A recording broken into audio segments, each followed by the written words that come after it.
This is what we in the industry call a cold open. It's where I start talking and you're automatically intrigued. Or, well, at least that's the goal. Some snooty consultant would probably say that I've rambled on too much already and now I've lost all of the listeners because I didn't get to the point fast enough. Well, the joke's on them because I didn't have any listeners to begin with. This is probably all just a giant hologram and I'm just talking out loud to myself like a crazy person. This is Our Weird World. Our Weird World.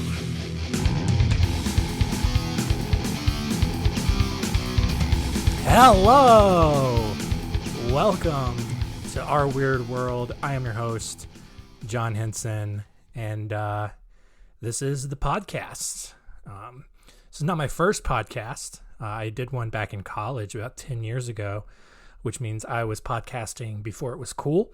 But instead, I decided to focus on writing books instead.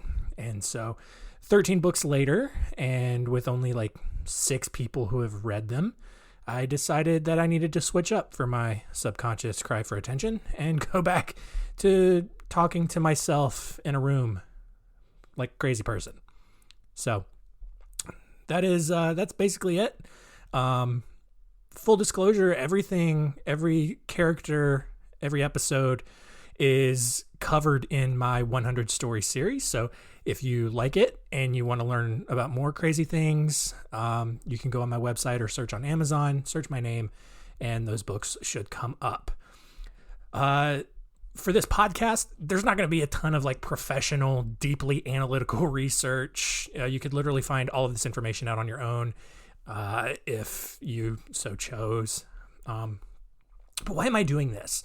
Other than I'm a creative and I need to do something.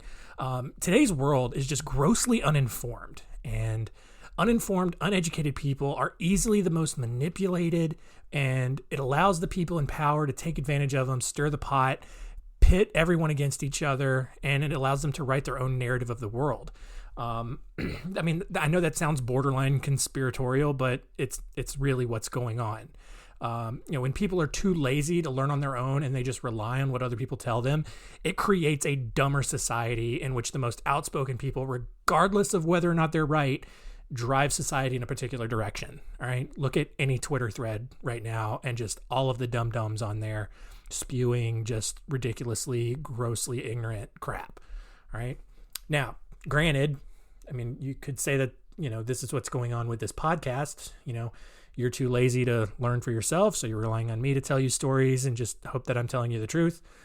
So, yeah, I mean, I guess I've kind of backed myself into a corner on this one. Anyway, we're going to have basically 2 main segments in every show. It's going to be story time and what did we learn, and then we'll preview next week's episode, and then we'll be out of here. And without further ado, let's get into our first story.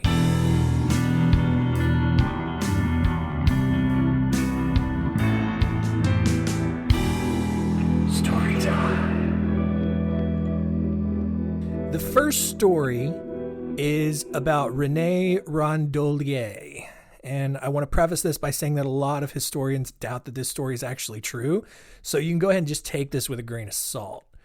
This story takes place in Savannah, Georgia, and before I tell you this story, I want to tell you a different one first. So Savannah, if you've never been, is a great little city. It's a lot like Charleston and New Orleans, but it just kind of lacks the culture and history of the other 2 cities, despite being known for its abundance of ghost stories. They call itself America's most haunted city. Maybe that's true. I don't know. I didn't bother to verify that.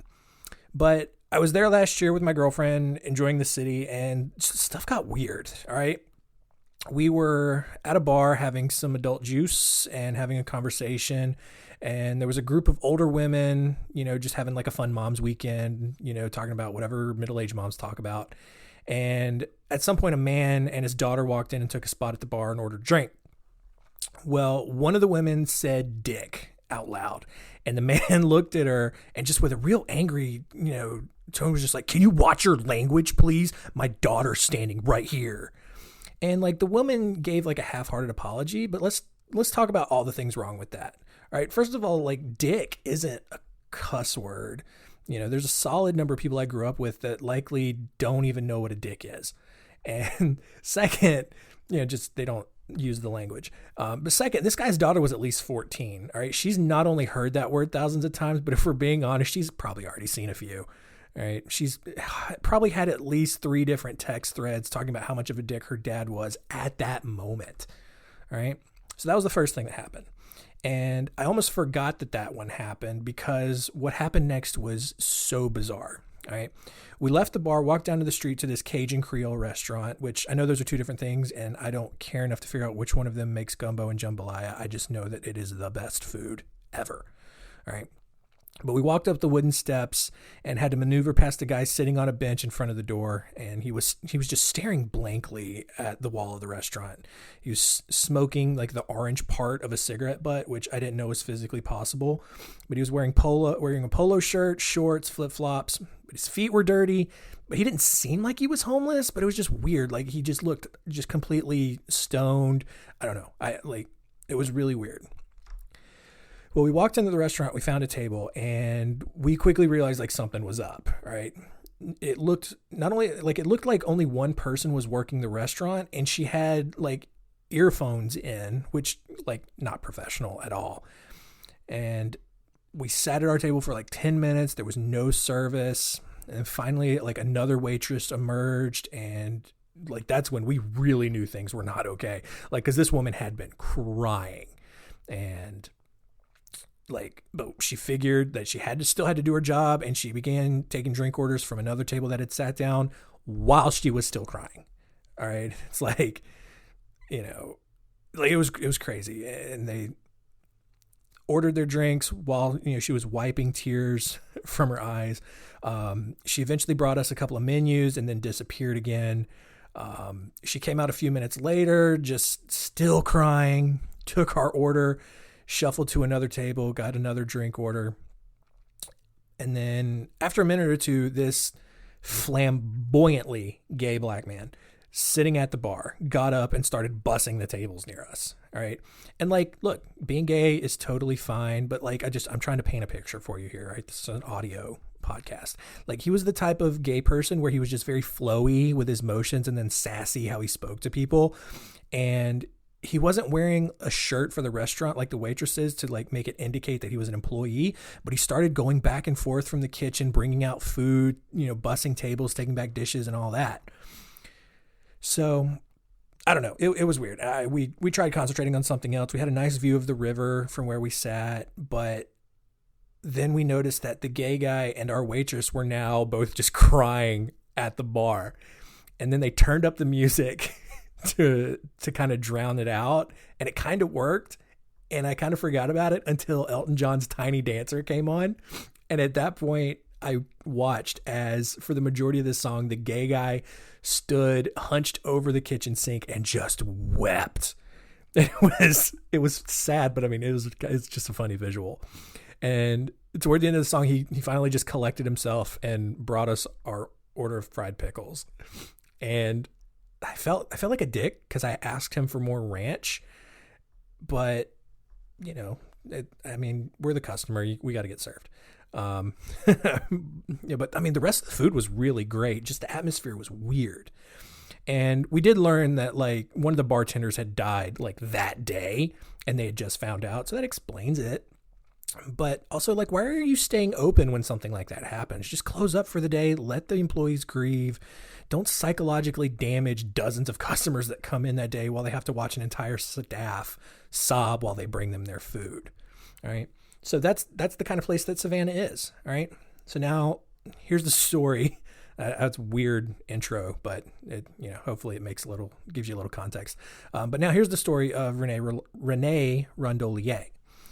So this story begins on a humid September night in 1804. All right. There's a woman. She's been in labor for 3 days, and the midwives have just given up entirely.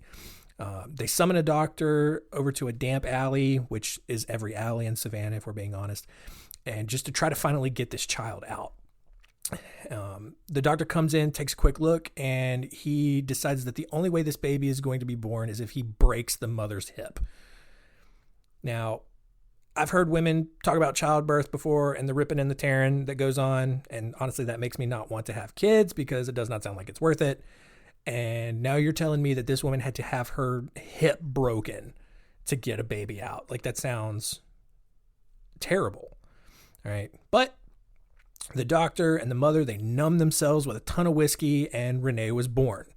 And the reason that the mother had to have her hip broken was because Rene weighed 16 pounds. All right. I weighed 10 pounds when I was born, and Rene was like another half of that, which is insane. But, as you might expect, because he was trapped in a birth canal for 3 days, Rene was born with some mental deficiencies. But he kept growing. By age 15, he was over 7 feet tall, weighed more than 300 pounds, and was just covered in an unnatural amount of body hair, even for a teenager. And, because of that, he just kind of roamed the alleys at night, catching cats and squirrels, accidentally breaking their necks because he didn't know his own strength. He's kind of like the abominable snowman from like Looney Tunes, I will hold him and squeeze him and name him George. Yeah. All right. Fun little voice. But there we go. There's my first highly offensive impression. There is going to be more to come. I guarantee you that. People in Savannah, they tolerated Rene, understanding, they understood that he couldn't really help it. And, he was otherwise happy with his life.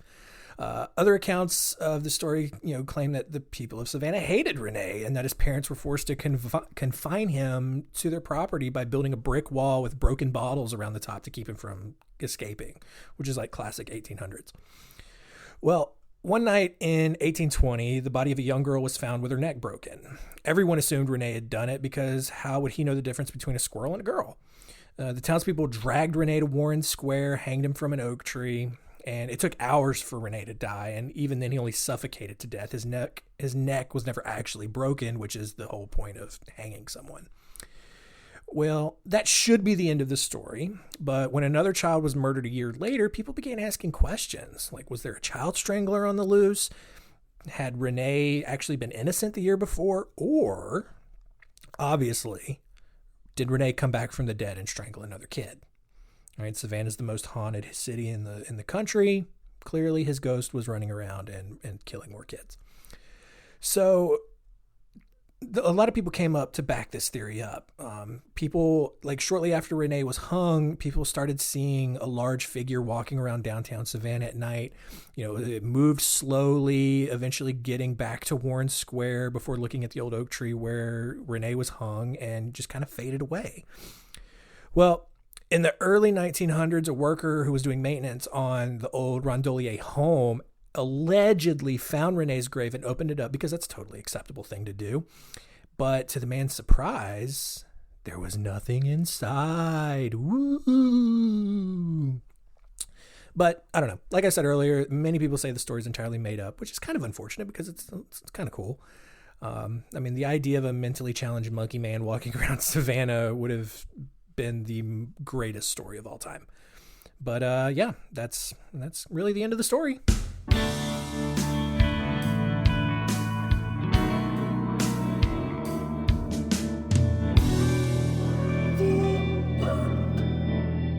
All right. Well, I think we're off to a solid start. It was a pretty harmless story, but let's take a look at what we learned today.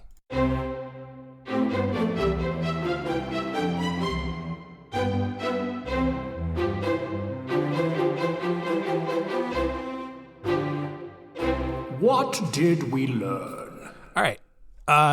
This is how it's going to go. We'll just go over 3 quick things that we learned today. Number 1, Savannah calls itself the most haunted city in America, I think. Number 2, if you own a restaurant and one of your employees dies, maybe just close down for the day. Don't let them be at work and cry in front of all the customers and make it weird.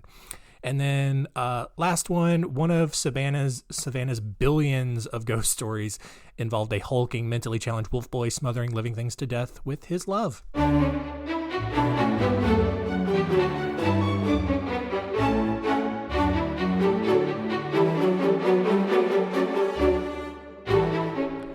Next week on Our Weird World, we will look at the story of Carol Cole. He was a serial killer who, thanks to a lot of shoddy police work, got away with a lot of bad things over a long period of time.